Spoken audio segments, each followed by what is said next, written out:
Welcome to the first episode of The Final Drive. I'm your host, McCord Grice, and we got Caden Strickland, Will Hayes, Carter Kroc, and Tycho Say all joining us on episode 1. And just to get us started off, in a very short 3 days, a lot has happened in the last couple weeks where all of our draft boards have changed up. And we just wanted to go over some notable picks that we all had. And besides the obvious, Burrow going 1, Chase Young 2, I'm just curious for what are some picks that you guys have highlighted in your mock drafts? So I think the most interesting pick in my mock draft is I have Ruggs going, or he's the first wide receiver off the board for me, going to the Raiders at 12. And I know the Raiders like both CD and Ruggs, but I've heard a lot that Gruden's the one that likes Ruggs better, right? And then the GM likes Lamb. And I feel like the head coach trumps the GM there. Just what he thinks fits the system. I just think Ruggs, I don't know. I feel Ruggs to the Raiders, though. Yeah, I agree with you there. I think Ruggs' speed is like something that the Raiders really need after the whole Antonio Brown situation. They were definitely lacking at wide receiver. And with like the emergence of Josh Jacobs, and Ruggs and Josh Jacobs could be a really nice young combo on offense that would be really exciting to watch. Anybody else have where do you guys have Ruggs going? I also have him going to the Raiders. Something you didn't touch on, you were talking about how he and Josh Jacobs would be a nice duo.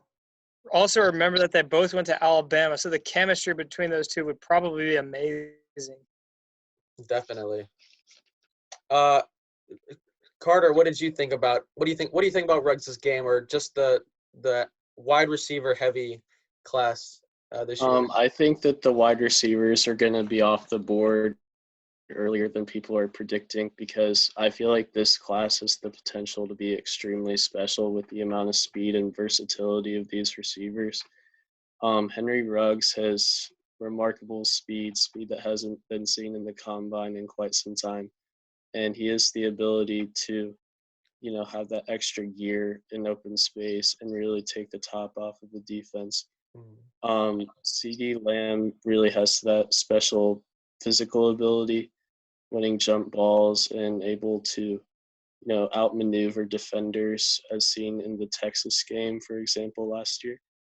And I feel like CD and Ruggs will be the first two off the board, with Judy going third. Yeah, they're definitely all talented players. But moving away from the wide receiver position, I mean, almost every position on the offense just looks really special this year. One that has been in the news recently, especially, was Tua Tagovailoa, obviously the quarterback out of Alabama. He and Burrow were 1 or 1A throughout the year, and of course that hip injury sidelines Tua for the rest of that season. And of course, with the recent developments, his draft stock has just absolutely plummeted. What do you guys think of that, and where do you think he lands now? I feel like taking Tua off your draft board completely is ridiculous. I mean, we all saw the dude play in college, especially when he came in during the national championship game. I mean, he's special. He's an NFL quarterback. I mean, the only question about him is his health. And I feel like in the right system, he can flourish. And even if he's not 100%, he can still do really well. With Will that Tua, if his draft stock falls at all and he ends up going to a team like the Saints or a team with a more developed older quarterback and gives him a year to sit and get healthy and train under that whoever it is, I feel like he's absolutely going to flourish and be a star. But if he goes to maybe like a Dolphins and is forced to play right away, I feel like there's that risk that he gets hurt again. But I feel like Tua can handle himself. He's been at Alabama. He's been in tough situations. He's been in big games. I feel like he's a great pick overall. I think Tua is still the most talented quarterback in the draft, maybe even more talented than Burrow. But even though he's had a history of injuries, he'll still take many hits this season, especially if he goes 5th overall to the Dolphins. the Dolphins obviously don't have a very good offensive line, and they don't have the necessary pieces around Tua that he will need to succeed.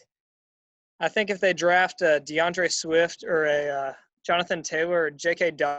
Dobbins, that would help. But if he goes fifth overall to the Dolphins, I don't think he'll be as good as he could be in another place like LA, like the Chargers, something like that. And I guess one more thing to point out about it is, Alabama has had a history of really good college quarterbacks, but then once they get to the NFL, they seem to they just don't bring the same level of talent. Do you think Tua is that exception? I feel like Tua can be that exception.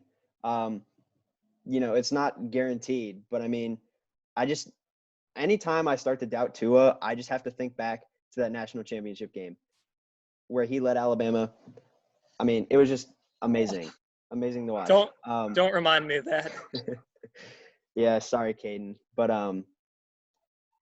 he definitely had those moments that you don't forget. Whereas I feel like some other guys, just one that pops into my head is like Jake Coker, or AJ McCarron, or some guys that were super successful and just became like backups or were out of the league. But they didn't have those like Heisman moments, even though Tua obviously did not win a Heisman. He had those moments that showed you like, man, this guy is truly something special, where I don't know if you got that from other Alabama quarterbacks. I feel like Alabama quarterbacks were also surrounded by the top talent in their league, whereas when they're going to the NFL, they're being picked like they're surrounded still by that top talent, yet they're going to teams that, say, like A.J. McCarron when he went to the Bengals, they weren't the greatest. Just other teams like that where they're surrounded by talent that is subpar to the rest of the field, where at Alabama they were at the top of the field. Well, I mean, that's the situation with most top quarterbacks coming out of college, unless you're someone like Jordan Love, who's coming from a smaller school and you're not surrounded by much talent. Like Burrow and Tua are great examples of this because, I mean, both of those guys were surrounded by, Burrow had Jamar Chase, Justin Jefferson, Thaddeus Moss. He had all these weapons. Tua, same thing, Judy Ruggs. He's got these amazing players around him. And it can be really hard to, translate into the NFL when you've had this immense talent around you, and then you're on a team like the Dolphins who have Devontae Parker, and that's it. Yeah, I also think Jordan Love's an interesting prospect. To be clear, I'm not big on Jordan Love as a prospect. I think drafting him to be a starter right out of the gate is a huge risk. In his final season at Utah State, he threw 20 touchdowns to 17 interceptions. That was the largest interception total out of any quarterback in all of college football. I wouldn't draft him high to start right away, but I believe that Jordan Love has an extremely high ceiling, and if put in the right situation, he could be a superstar in a few years. He's a really raw prospect, and he has tons of potential. He has great arm talent, tremendous footwork, and I'm pretty sure he's one of the fastest quarterbacks in the class. If the Saints can draft him at 24, they should sit him behind Drew Brees until he retires. Once Brees retires, they should have a much more pro-ready Jordan Love. Look what happened to Patrick Mahomes. He was drafted 10th overall by the Chiefs as a raw prospect. In his first season, he sat on the bench and learned behind the veteran Alex Smith. Next year, he took over as a starter and he won the MVP. I'm not saying Jordan Love will be as great as Patrick Mahomes, but if he's put into the correct situation, I think he could be a future star. I agree with you there. What you're saying is you do think his drafting him, the risk is worth taking the risk is worth the upside that you might get out of him. Yes, but only if he can sit behind a veteran and learn behind them. Because if you watch his college tape, he's not a good decision maker yet. Like he typically forces the ball to his primary read, and that results in a lot of interceptions. You can't do that on the pro level. Yes. Jordan Love reminds me a lot of Sam Darnold, who had a ton of hype coming out of college and was expected to play much better going into the NFL. But Jordan Love, I just don't see the hype with him. I feel like he's raw as a prospect, and the team will end up buying into the hype and drafting him much higher than he should go. I have Jordan Love going at 20 to Jaguars, and I feel like that could be, a bad pick for the Yeah, Jaguars, who are that's known for interesting. drafting bad That quarterbacks. That's could very interesting. So that would not work out for them, I don't think. Why do you think that? Just because there's not enough talent around him, and kind of like we saw at Utah State last year, when he doesn't have the right pieces around him, he won't play as well. Like the year before, he had a great year at Utah State, and once those primary receivers graduated, you could see the dip in his production.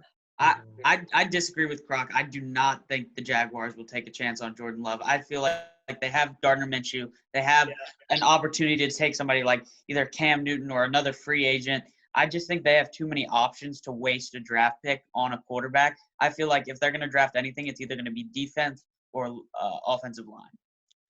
Yeah, I I, feel like with that 20th pick, they're probably going to go offensive line or corner because they just got rid of AJ Boyu, which hurt their defense a lot.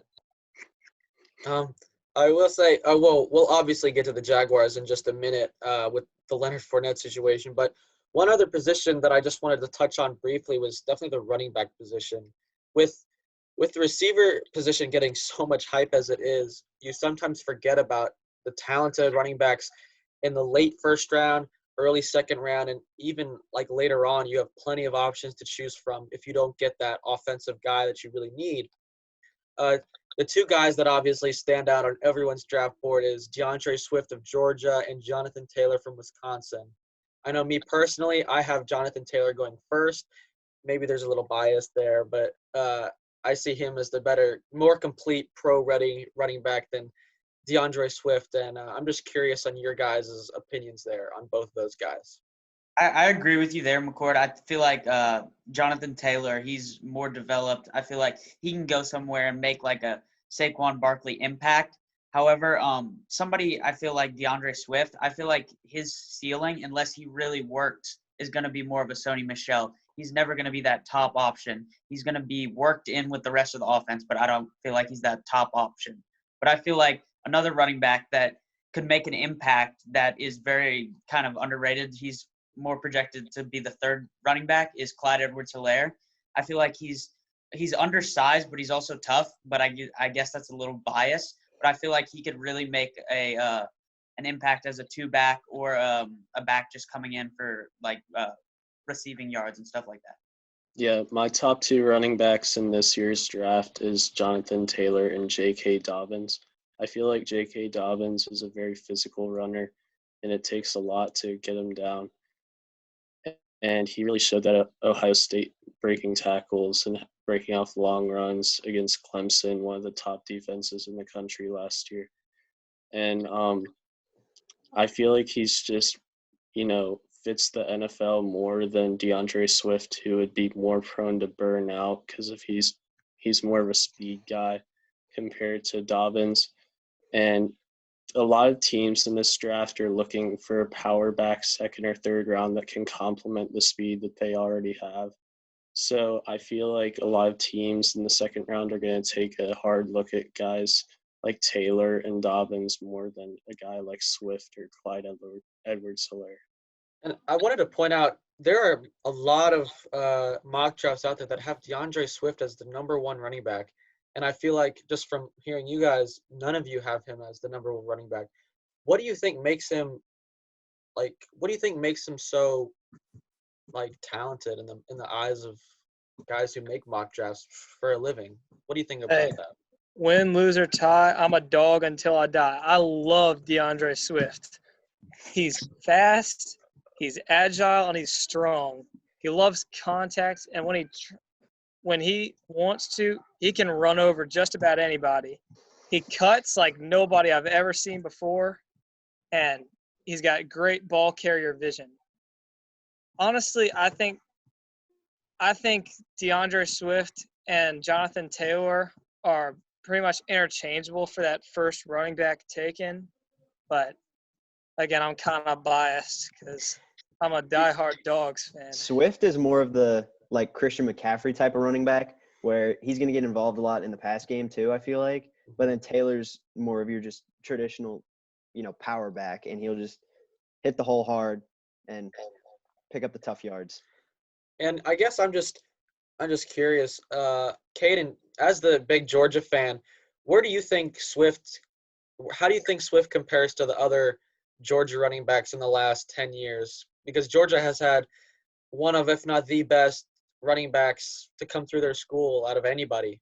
Do you think that best. Georgia plays into his quote unquote hype at all? First of all, it's not one of the best. It is the best. RBU, baby. All right. DeAndre Swift, he's not like – I think it was Croc that said that earlier. He reminds me a lot of Sony Michel, but I think he's more dynamic than Sony was at Georgia. He's not like Nick Chubb, just like fights for hard yardage, like up the gut. He's more like if you get him into open space, he's almost impossible to tackle. Like I said, he reminds me a lot of Sony. A little bit of Sony, a little bit of Gurley in there too. Mm-hmm. I feel like he's in the middle of those two. Yeah. Mm-hmm. I Now, think he'll be better than Sony Michel, Yeah. but I don't think he'll be as good as Gurley. Obviously, Gurley has a knee injury, but before the injuries, I don't think it's going to be quite that good. Yeah, I think Taylor kind of reminds me more of a Gurley type runner. He's got the power and he's got the speed, but he's not getting as involved in the pass game.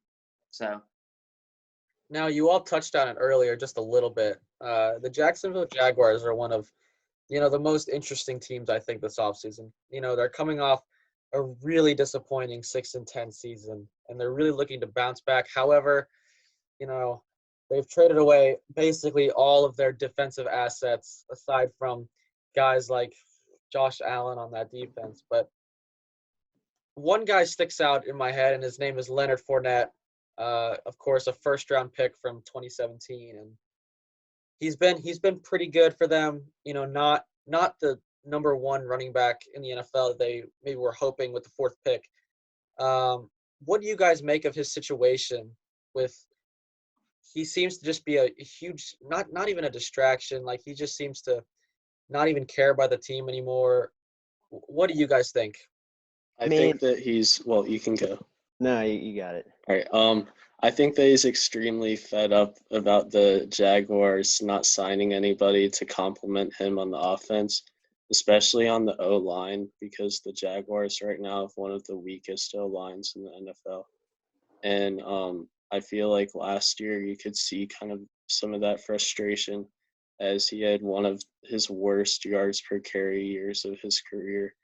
And he really had tough times finding running space, and it kind of limited him in the passing game too, because they were having to take long, deep shots as they were getting behind on first and second down. So I feel like he was angered at that and at the management for just like not being willing to win, because I think that Leonard Fournette wants to win with whatever team that he's on, and he wants the owners to show that, hey, we're going to go out and sign a guy to come help you win. And I think that Fournette just wants to leave now because the management's failed to do that. I agree with you. The Jags traded literally like all of their good players over the season. I mean, they traded Ramsey, they traded Boye. There's probably a couple other names that I'm missing. They released Campbell. Yeah, or they traded him to the They traded him. Sorry, Ravens. yeah. Mm-hmm. But I mean, they just traded all of their good players. I mean, Campbell was literally just a Pro Bowler, and he won Pro Bowl MVP, didn't he? Or he was like half of it. Mm-hmm. But I mean, I still feel like Fournette can produce at a very high level, because even with an atrocious O-line last year, he still managed to be 7th in the league with 1,150 yards. And I mean, imagine him with a good O-line, and with a second back to complement him, one, that's more involved in the pass game than he is. I feel like the best fit for him right now is the Bills, because the Bills are looking to win next year. They're looking to take the division, and Fournette can come in and be the power back, because they already have Singletary to be the pass catching back. And I feel like that's just like a perfect situation for him to go to. I agree with Will, and I think another good fit for Fournette would be the Colts. They have back in Marlon Mack that's more speed, can catch passes, and if you complement Leonard Fournette with him, I feel like they can dominate the run game and relieve some of the pressure off a older quarterback like Phillip Rivers, or if they're trying to bring in someone young this year. So I feel like that would be interesting. And I guess going back to the draft talk, just going over some of the Jaguars' first-round picks, of course, Leonard Fournette being one of them. From 2008 to 2017, the Jags only have one former first-round pick that's still on the roster, and of course, that is Leonard Fournette. And he's most likely going to be traded here very shortly.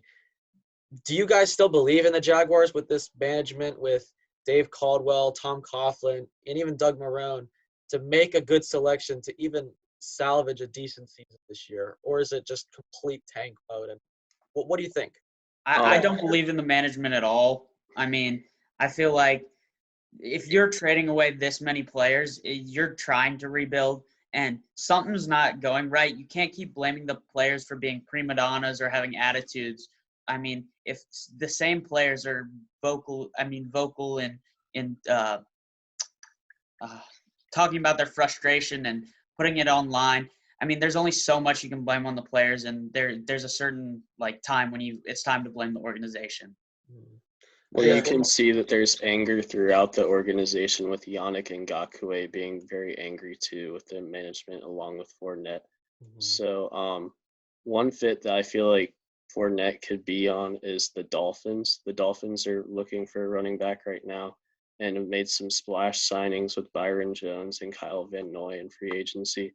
So I feel like they might be looking to add to their offense, assuming they draft a QB in the draft. And a good running back like Fournette can help ease a rookie in and make life easier for him. One more thing that I just wanted to talk about was, Gardner Minshew, of course, the standout rookie last year on the Jaguars team, one of the only bright spots really on that offense. Of course, a sixth-round pick, pretty much unknown to most people, of course, coming out of Washington State. Of course, his importance to this front office really is immeasurable, because I can echo a lot of Jaguars fans who are basically calling for Dave Caldwell's head for the last couple of years.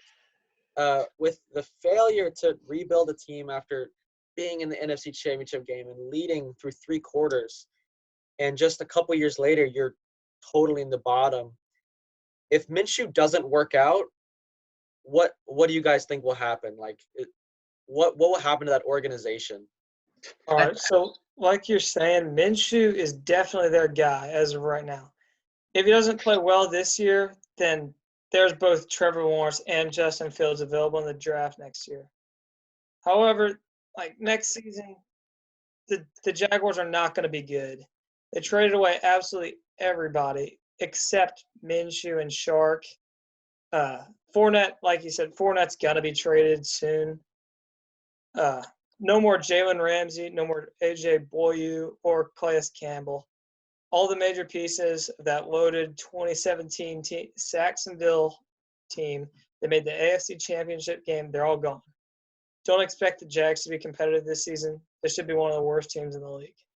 Mm-hmm. I feel like the Jags need to aim through rebuilding through next year's draft. Maybe get a couple, maybe trade out of the first round this year. Maybe get a second this year and a first next year. I don't know. But I feel like they need to be trying to rebuild through next year's draft. Maybe get a couple assets this year, but I feel like next year's draft is where they really need to shine, or else it's game over. Yeah, I mean, there are a lot of reports coming out, I don't know, yesterday or today, talking about how the Jags, or a lot of NFL executives believe that the Jags are the front runners to land Trevor Lawrence right now. And I can understand that by the way they're approaching this draft. And I agree with you there is that they need to be focused on, building up the offensive line and, getting some of the dirty work done this year, and then tank next year. And then if Minshew doesn't work out, then you take Trevor Lawrence. And if Minshew is, not horrible, then you stick with Minshew. I feel like if they're in that position, I feel like if Minshew's not even horrible next year, the Jags won't win very many games, and they'll have that high draft pick which will hold value if they want more alignment or more support to give to Minshew, who's performing. Mhm. Yeah, definitely. Now, if Minshew does work out and become this franchise quarterback that some people are seeing, myself included, what does that do to the city of Jacksonville, who are one of the teams that are constantly mentioned for relocating to London? They're, of course, playing 2 games, home games in London next year. Um, what does that do for the franchise as a whole? I mean, it gives them hope. And I mean, we saw it. We saw a glimpse of it last year. You know, with all the Minshew mania stuff going on. I mean, that was fun. I enjoyed that. And I mean, the seats are going to be filled with people with fake mustaches that look like Gardner Minshew's. And I mean, he's just an awesome dude. And if he does work out, then I mean, that city's going to love him. Mhm. Yeah, Even definitely. more than they already do. Well, speaking of quarterbacks, there are a lot of free agent quarterbacks in the market right now. Not even free agents, just guys who have either requested trades or are looking for a new home. Specifically, obviously, a guy who's been talked about for nonstop for a while now is Cam Newton. Um, Clearly unhappy and clearly, not going to be on the Panthers next season. Where do you think he's going to land? I got Cam Newton going to the Patriots. People are saying that Patriots are going to stick with Jarrett Stidham, but I don't see that happening. I see Patriots signing a veteran that they can rely on, somebody that is a proven winner, MVP, led his team to the Super Bowl when nobody expected it. I think they're going to try and keep the dynasty going and sign Cam Newton. I don't know if that necessarily fits Bill Belichick's plan. I feel like Bill Belichick aims for veterans, but I feel like Cam's attitude might be a little bit too much for Bill to handle. I could see him going somewhere like a Pittsburgh Steelers as an insurance policy for Ben Roethlisberger. I mean, if Ben's not performing, he's back as strong as they thought he would. I feel like Cam jumps in there and can kind of play Superman, quote unquote, and kind of try to save the day. So I feel like the Steelers should pick up Jameis Winston rather than Cam Newton because Jameis is younger than Cam, for one. And then two, Jameis can sit behind Roethlisberger for, however long the rest of his career is going to last. Learn from Tomlin, learn from Roethlisberger, learn from, everyone on that Pittsburgh Steelers staff. And I feel like that's a really good home for him to learn and try and cut down on those turnovers. And then for Cam Newton, I say, like Leonard Fournette, I believe he should go to the Jaguars to compete with Minshew. And I mean, he doesn't necessarily have to beat him out, but I mean, just to give Minshew some competition, I feel like that could be, really helpful for him to improve or like motivate him to improve. So Yeah. if I'm hearing you right, you said you think Leonard Fournette's going to stay? No, but I mean, before all the trade stuff with Fournette was happening, he like what everyone thinks is one of the main things that sparked this like trade interest from the Jaguars was him coming out openly and saying that the team should sign Cam Newton and then play him over Minshew. That's just what I was talking about. Okay. Yeah, one interesting I don't think Fournette's possibility. gonna stay. One interesting possibility for where Cam can sign is the Raiders. The Raiders are opening a new stadium in Las Vegas and really could use a star like Cam Newton with a lot of fans to help, draw people to Las Vegas. And Derek Carr, I mean, he's been kind of mediocre for the past few years, and he could really use a guy to compete with him for that starting job. And a guy like Cam Newton with veteran experience, went to the Super Bowl with Carolina, can really help, either be a mentor to Derek Carr or beat him out for the starting spot. I kind of agree with you. I think that would work out. Cam has a Vegas personality. I know I said the Steelers earlier, but I feel like he also fits that Raiders situation.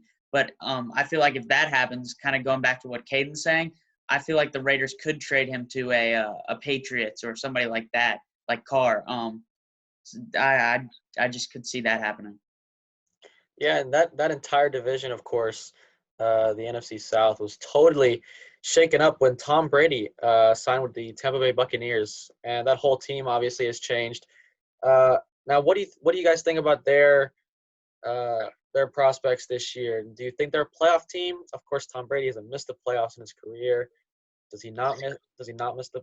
Do they make the playoffs? Do they not make the playoffs? What do you guys think of their success this year?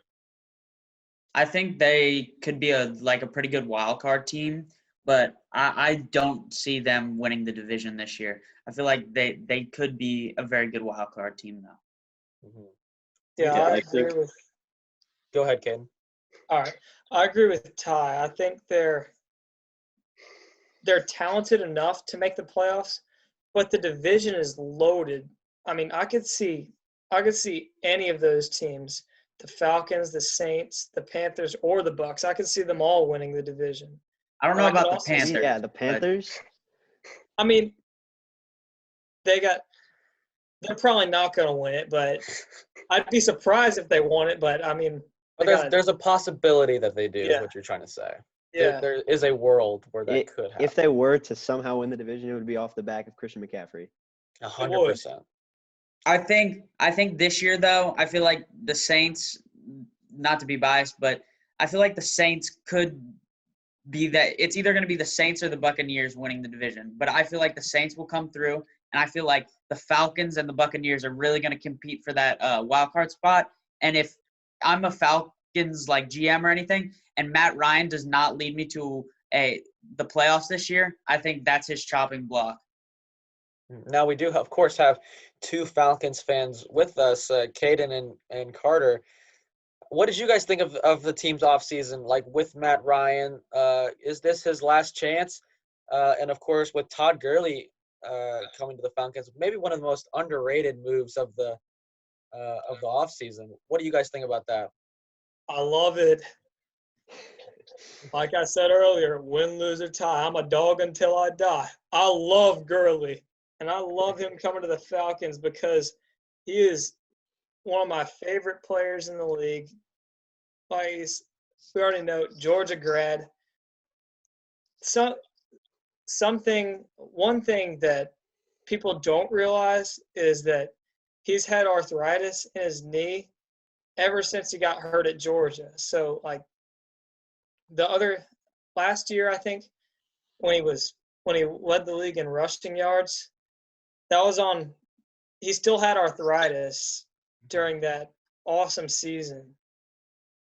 Yeah, so those injury concerns that everyone's talking about, you're saying that they might not be as big of a deal as everyone's maybe letting them on to be. Is that what you're saying? And he passed his physical with the Falcons, and they said they don't have a big concern about his knee. Yeah. Going off what you're saying, Todd Gurley's arthritis is never going to go away. It's just the chances that it flares up. That's the issue. It's not that it's always been there, because it has. It's been there since he got hurt in Georgia. But it's when that will flare up. And Gurley is a good back, and if his knee flares up, then that's just not good. Mm-hmm. So I think we at least share the same opinion here on Gurley. He's a talented back. There are injury concerns, but he's been such a talented guy in the league that it's hard to ignore all of the production he's had on the Rams and even going back to college. Just moving away from Gurley, though, I think a really interesting discussion is Matt Ryan. Of course, he's been there for years now. He's come really close to winning, really, really, really close to winning a Super Bowl. First MVP quarterback. So what do you guys think? Is this his last chance to really prove to Falcons fans that he is the Super Bowl quarterback, or is it time to move on? I think the Falcons are mainly just looking to get in the playoffs this year. I don't think they're going to go to the Super Bowl or any shot to go to the Super Bowl. I feel like our defense is much improved, and we've added a few offensive pieces that should help Matt Ryan succeed a little bit more. But I definitely feel like the Falcons should compete for a wild card spot against the Bucks. Mm-hmm. I don't see us winning the division, but I feel like as long as Matt Ryan at least stays consistent, has another solid year, he shouldn't lose the starting job on the Falcons. Mm-hmm. Of course, they finished really hot last season, so I mean they definitely could carry it over, especially with Gurley being added to the team. Ty, what were you gonna say? I'm just gonna go off what Croc's saying. The situation with Matt Ryan, I feel like Falcons fans shouldn't be looking for just another playoff berth. I feel like the Falcons, they're in the prime of Julio Jones. They have Todd Gurley. They have Calvin Ridley. They have so many weapons, and they keep adding on defense. I don't understand why they should be settling for the playoffs. I feel like the Falcons have the roster to compete, and I feel like the only things that are holding them back are Matt Ryan and the defense, primarily the defense. But I feel like if Matt Ryan can't deliver this year and kind of Croc's just saying having consistent numbers, I feel like Matt Ryan needs to kind of put the team on his back and like step up and be a team leader and say, guys, this is our year. But Now, do you think a 30-something-year-old Matt Ryan can do that? That's the question. I feel like he should be on a very short lease. Well, I Matt mean, Ryan- you forget that 2 years ago he won an MVP. So if he can get somewhere near those numbers and really just help the Falcons succeed again after missing the playoffs the past couple of years, then Falcons fans should be happy. And I mean, you never know. If they do make the playoffs, they always have a shot to make a run. They So, definitely would. They definitely would be happy if Matt Ryan got anywhere near those MVP numbers. But I'm going to echo Ty's question. Carter, do you think that like Matt Ryan can get back to those numbers? Like, do you think that's possible? Well, I mean, if you think about it, during his MVP season, he had a very much better offensive line than the Falcons do now. And with a pocket passer that relies on sitting in the pocket and finding open receivers, the receivers are there. It just depends on how good we can pass block. And when we can pass block well, I mean, it allows more time for our receivers to get open and Matt Ryan to really, punish the defense. And, it really just depends on the O-line play this year and whether Matt Ryan can be somewhat mobile in the pocket. Mhm. Matt Ryan has been on a decline ever since he won the MVP. And to be unbiased, I don't see him improving any this season. If he does, great. I love the Falcons. But if he doesn't, I wouldn't be surprised just because of what we've seen over the past few years. Like, he hasn't been anywhere close to those MVP numbers. And like Croc said, the offensive line that's protecting him is not nearly as good. We added Gurley, we added Calvin Ridley, but I don't know. I don't know if it's enough to slow down like age. He's not getting any younger. I think this year we should draft somebody like a Jalen Hurts or a Jake Fromm or Jacob Eason to just sit behind Matt Ryan for 2 or 3 more years. I think, don't get me wrong, I think he's got a few more good years left, but I think we should draft somebody just to sit behind him, and when the time comes, then they'll take over. Hey, going off what you're saying, you're giving Matt Ryan 2 or 3 more years. So if Matt Ryan does not perform, you're just saying he's going to stay there, waste Julio Jones's prime, waste Todd Gurley's prime, waste Calvin Ridley. If he doesn't play well, then we need to give the other quarterback the starting job. But if he does play well, then we need to sit the other guy like Jalen Hurts. We need to sit him behind Matt Ryan. I really like what you're saying there. I think, I really like it's time to at least think about the future. It's that time. And I think Ty and I are both in agreement. I think we're all in agreement here that it's time to at least look ahead to the future. Matt Ryan probably isn't going to he's not going to be the MVP guy that we saw a couple of years ago. But if the Falcons can just be smart, prepare for the future, I think we're all in agreement that Matt Ryan is on a short leash. Like going off what Caden said too. Going off what Caden said too, I don't see the Falcons taking a quarterback high. I feel like that quarterback would have to be in the later rounds. But I feel like if that Matt Ryan and that quarterback doesn't work out, I could see them trying to trade up to get a Fields next year, somebody like that could really just come in and make a difference. Now, one Georgia guy, of course, who has dropped a lot in the draft, who is going to be picked up in those later, maybe late second, early third, maybe even the late third round, is Jake Fromm. Fromm, of course, baby. The right next to Atlanta and Athens. Would Falcons fans be happy with having Jake Fromm, or would you guys not like that pick? I would be Packers fans like extremely Brock disappointed. Why do you say that? I don't think it's the year for the Falcons to draft a QB. I could see us drafting a QB maybe next year or the year after that. But I definitely feel like we should keep Matt Ryan for at least 2 more years. I completely agree with that. I do not think Matt Ryan should be on as short of a leash as you guys are saying. I mean, the guy's not playing bad. He's just not playing like his MVP self.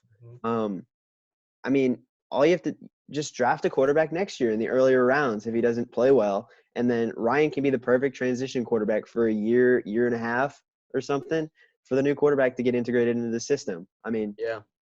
I feel like it's really easy to look back on a player's MVP season and always hold them up to that standard when, the NFL is a hard place to be really, really good for a long time. And sometimes, a player like Matt Ryan is affected negatively by that.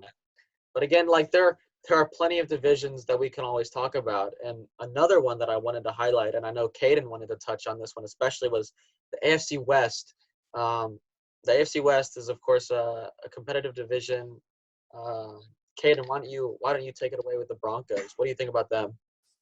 I love the Broncos. I look at them as a borderline sleeper playoff team. I like Drew Lock a lot. 4-1 record as a starter, great arm talent, dangerous weapons in the offense like Cortland Sutton, Philip Lindsay, and Melvin Gordon. Drew Lock should take that step forward to become a solid starter in the league. And their defense, nobody's mentioned their defense. They've quietly developed one of the best defensive fronts in the league with a duo of Von Miller and Bradley Chubb. Then their defensive backs, they're really good too. Like they have Justin Simmons, and then they just traded for AJ Boyu, or however you say his last name. Yeah. Boye. I can't see them beating out the Chiefs in the AFC West, but I do expect them to be a wild card team. And I was just going to point out, I know Will had something to say about, the Chiefs. Of course, coming off the Super Bowl champions, one of the most stacked teams, especially on offense. What do you guys think of the Chiefs this year and the Broncos? Do you see the Chiefs being as good as they were last year? I think they're going to be just as good or maybe better than last year because they're talking about possibly trading up and drafting Henry Ruggs, and just thinking about that is scary because of the amount of speed that would be on that offense.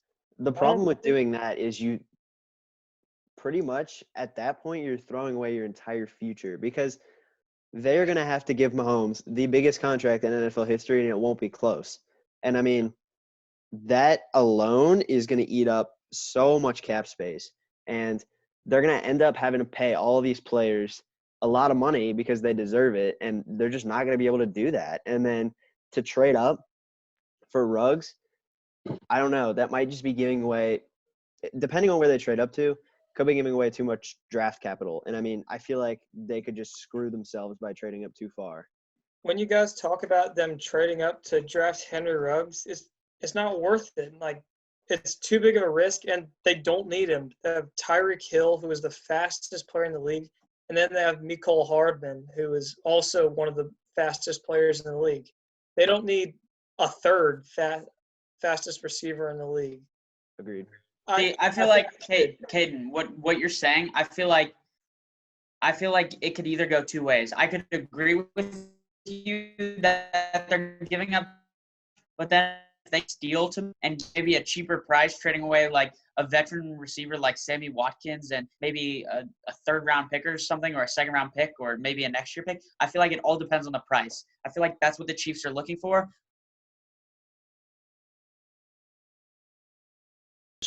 For the Chiefs last year, their secondary, I mean, it wasn't bad, but it wasn't great either. So a guy that I think the Chiefs could possibly draft is Johnson, Utah. He's a very long, lengthy quarterback who, he didn't have like standout stats last year, but he definitely has the tools to succeed in the NFL. He has great NFL type size, and he has good speed for a cornerback. So I feel like that's an option for the Chiefs to take at 32. Going away from the Chiefs, I feel like the AFC West is up there with the best division in football right now. I mean, I feel like all of those teams could make the playoffs. I'm high on the Raiders this year, but I'm not high on Derek Carr. It all depends on him, for me anyway. Yeah. I guess we can just go into one more division that I pointed out that I thought was another interesting one was, of course, maybe the one that was most affected this offseason was the AFC East. Of course, the greatest player of all time, Tom Brady, leaves New England, obviously heads down south. That division is now wide open for someone new to take over. Who do you think that's going to be to step in? The Bills. I feel like we're all in agreement here with this one. The Bills, yeah. Yeah. That's not a surprise. The Bills are a super young team, especially with Josh Allen looking really strong. And what Ty said earlier about the Leonard Fournette going there, I think that's a really interesting thing that could definitely make them a lot better. And we've already touched on the Patriots before. And we just had one other thing that we all put together was a game called Am I the Only One? So we'll all go around and we'll say one, Am I the only one who blanks? And then we'll all answer each other and we'll see how this goes. So Caden, why don't you go first with yours? All right, I already mentioned this, but am I the only one that thinks that the Broncos will make the playoffs? I don't think they'll make the playoffs, but I think they'll be a borderline playoff team. I agree with Will. I think I also agree with Will. I don't think this is their year to make it, but I think maybe 2 years down the line we could definitely see them back in the playoffs for sure. Will, what was yours? So one of mine was, am I the only one who thinks that the Lions will make the biggest jump next year? I don't Yes. think you're the only one on that. I don't agree with you. I don't think you're the only one who thinks that because obviously I watch the Lions twice a year as a Packer fan.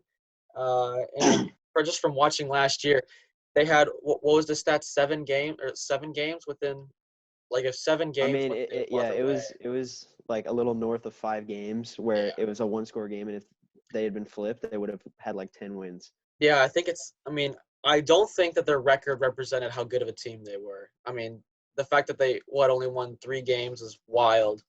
And I think that they can definitely make a huge jump this offseason, or this year, sorry.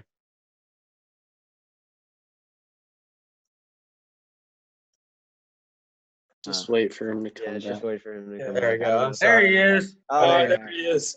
all right, go ahead, Ty. I don't necessarily know if they make the biggest jump. I could definitely see them making a jump, but I don't know if it will be the biggest. I feel like they do have small talented pieces, but I don't feel like they have as talented as a core as some other teams.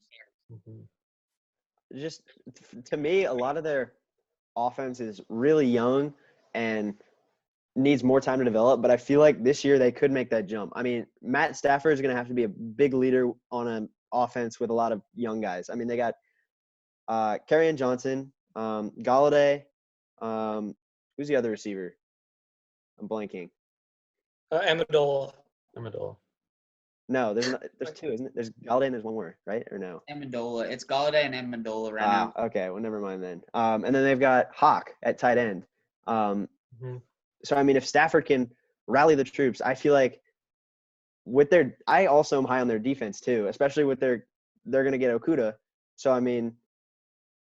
But I feel like you also have to subtract from that. They're losing Darius Slay. Yeah. So That's true. But I mean, still. I think I'm I high would. on them, I too. think I would fully agree with you that they would make a major significant jump if they would have kept Darius Slay and got Jeff Okuda, and they would have had a lockdown secondary. Croc, what was yours? Just go ahead and give us yours. Mine was, am I the only one that thinks the Dolphins could compete for a wild card spot? I think it all depends on who they draft at quarterback. Yeah. Not with that offensive line. Yeah, me. I think it's going to be hard. I don't see them making the playoffs, but I can see them making a massive jump from where they were. I think it They're all definitely depends gonna on be it all better. depends on their They're not quarterback. gonna make the playoffs.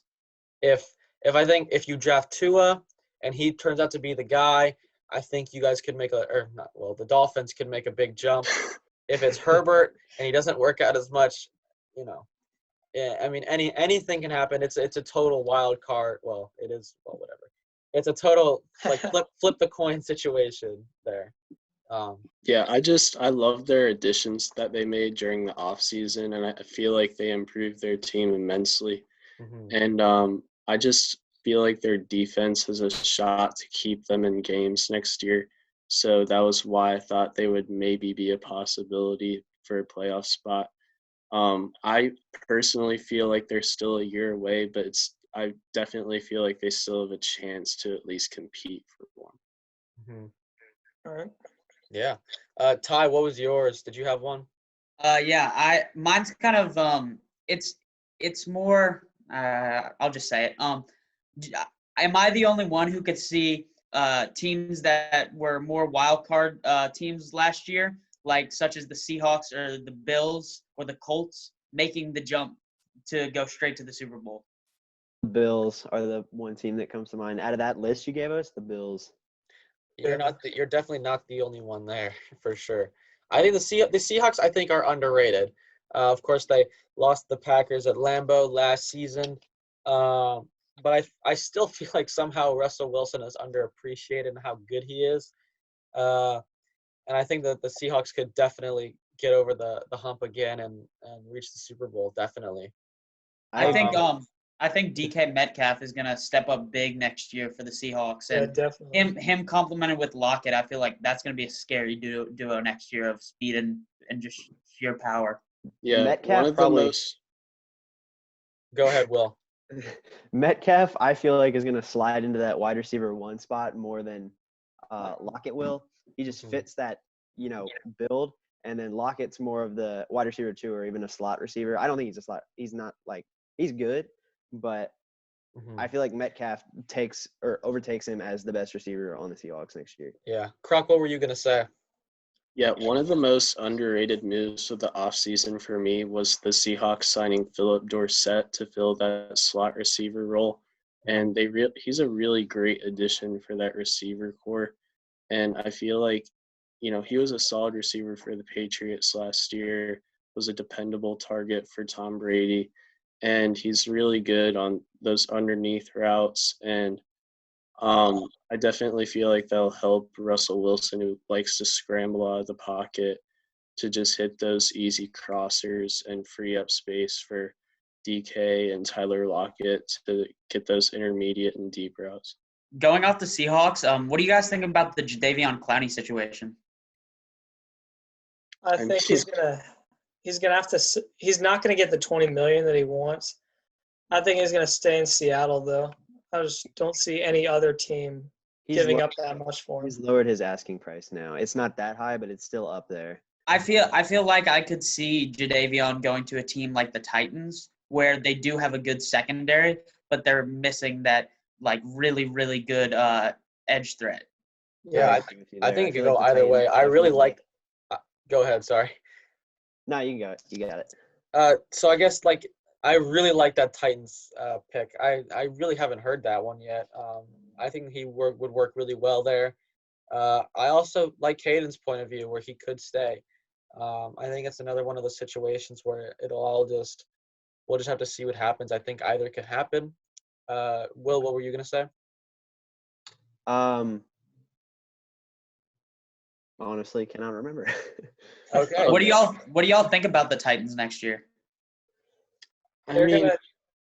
their signing of Tannehill was Yeah. was a bit much. Giving Yeah, Tannehill I a think it's contract is like going to come back to bite them. yeah.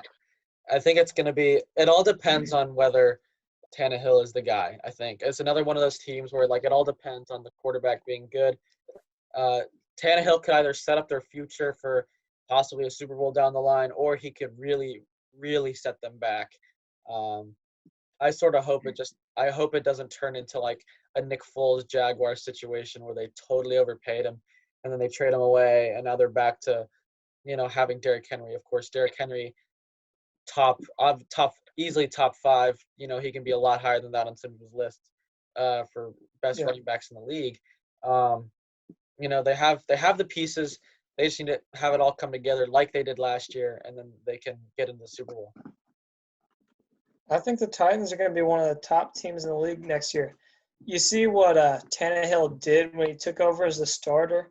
He really turned their season around. Like before, I'm not sure what their record was before Tannehill took over, but Tannehill really turned them around. They definitely would not have made the playoffs if it wasn't for him. I agree that the Titans got turned around, but I feel like that turnaround was led by Derrick Henry. Yeah, I feel like Tannehill was a factor, but he wasn't the turnaround. I completely agree with that. I feel like, you can give some credit to Tannehill there, but most of the credit needs to go to Derrick Henry. I mean, we've all seen the graphics and stuff of him, over his entire career. He just turns it up at the end of the year, in the latter months of the season. And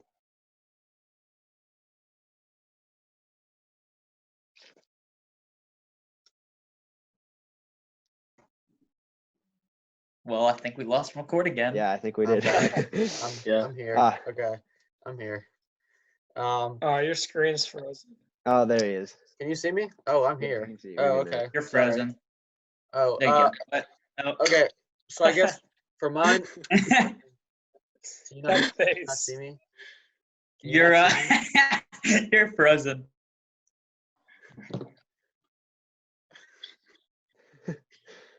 It's working for me. Is it not working? I'm here. You're cutting out. You're cutting in and out. Yeah. Oh God. Okay. Well, that's gonna be fun to edit. Okay. I guess for Yeah, mine, your faces. mine was, am I the only one who thinks Gardner Minshew is a franchise quarterback and that he will turn the Jaguars? I don't think you're the only one. I feel like next season will determine that for him, though. I feel like next year is his time to either step up with a completely just abysmal team and kind of show that he can lead and lead them to at least a decent record. And if he doesn't do that, then I feel like you maybe give him one more chance with some more talent. But other than that, I feel like he's done. Yeah, I agree with Ty. Well, that basically is going to wrap it up here on episode 1 of the Final Drive podcast. I know we're all looking forward to getting back and doing this like we did a few years ago. But I'm really excited. I know everyone else here is excited. So we will see you guys after draft day. We'll recap the draft, definitely go over what teams have the brightest future, who they got, and we can't wait for next time. So see you guys. See ya.